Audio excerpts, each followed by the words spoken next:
Very good morning, my dear friends. Today we are coming out with something very special, and you should not miss this video because this is a beginning of a new era in Kolhapur. Okay, and the name of the new era is called Hope and Harmony Foundation. Now, what is Hope and Harmony Foundation? If you remember some time back, when Ratan Tata was alive, the great Ratan Tata, he worked to bring seniors together. Seniors who either have lost their spouses, might be wife, might be husband, and this part of it where it becomes very difficult for the lady or the man to survive alone because they have had the companionship 50 years, 40 years, 30 years. Suddenly there is a vacuum in their life, and that vacuum brings sadness, brings loneliness, which is the biggest killer of all time. And when you sit back and see that, you wonder, my God, what is happening? So we are in discussion. Actually, I'll tell you, I have got a few friends whom we sit and discuss for the last 6 months. Every time it is coming on, I would like to name them. One is Sanjay Benadikar, Kumar Kotawale, Ravi Jadhav, and myself. Ravi is ailing at the moment, but is actively involved in the discussion of what we are doing about this thing. It came up very well because I have been visiting the sick. A lot of people. I mean, in Pune and in Kolhapur as well. We have something called the Holy Communion, which we give to the sick. They cannot come out of the house, so we go and give it to them every week. Many of the spouses have passed away, and then either the lady is left alone or the man is left alone, and they are recovering, trying to recover, but it's becoming very difficult because the memories of 30, 40, 50 years plus is something that just cannot be wiped out.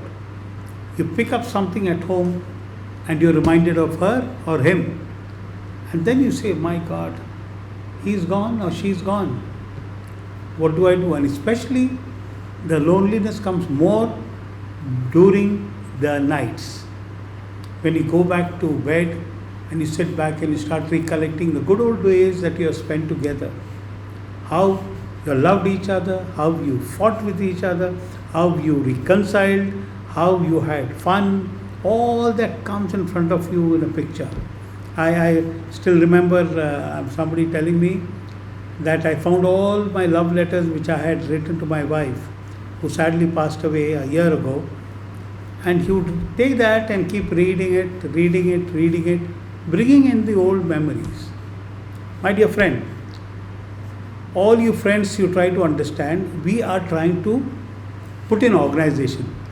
All those who are singles, man or woman, we are bringing together widows and widowers into a single support of fellowship group can be deeply meaningful, especially when done with sensitivity, clarity, and purpose.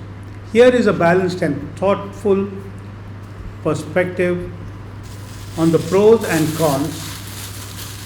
First, the emotionally understanding without explanation.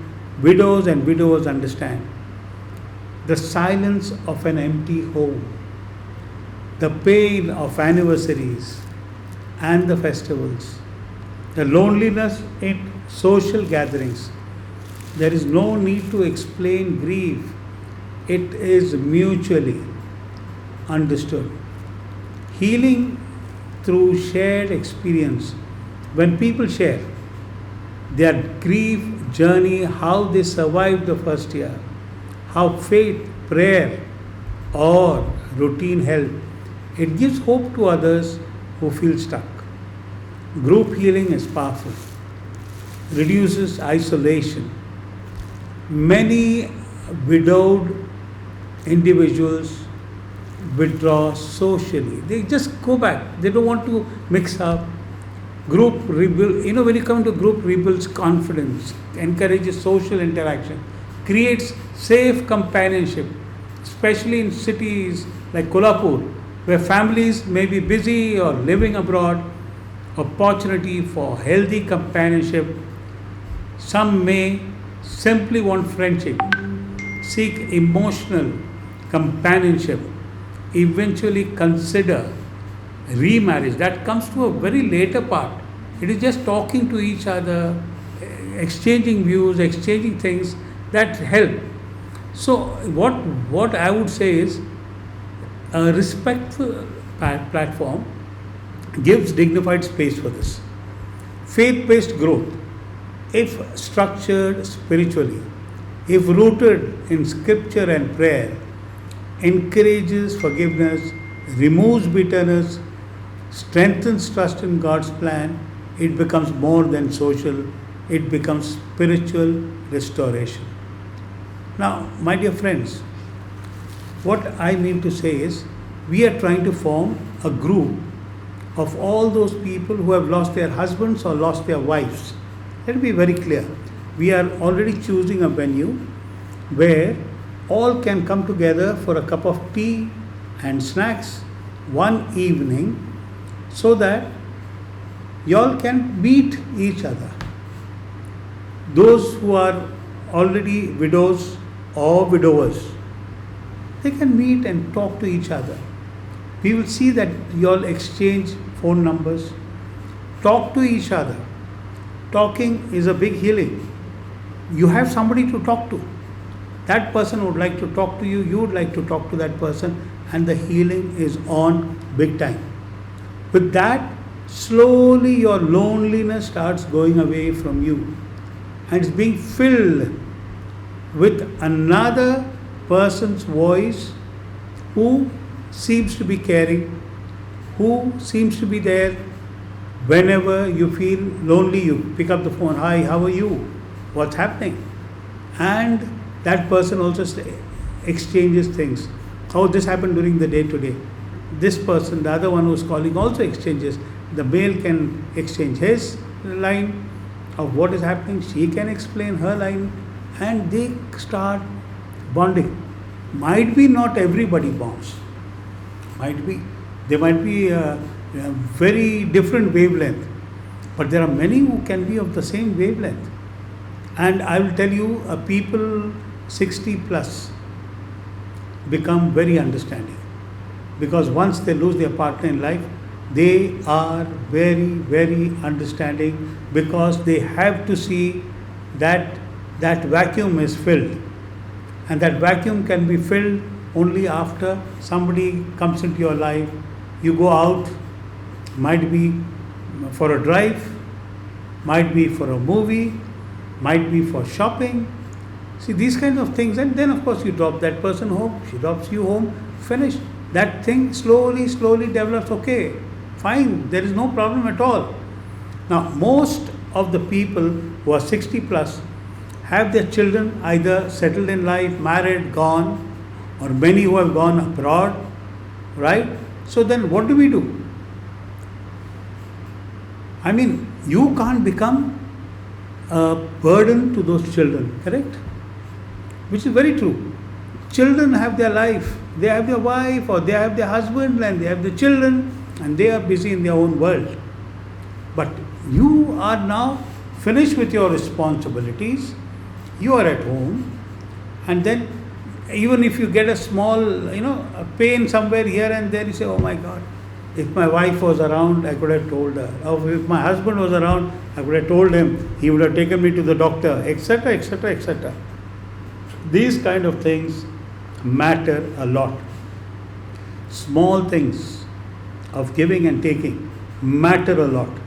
So we thought, I've been meeting a lot of singles, my dear friends, I've been going for their funerals. I've gone to see their either the husband dead or the wife dead. One I know in Pune, where I was going to meet the husband, was already in wheelchair for about 2 years.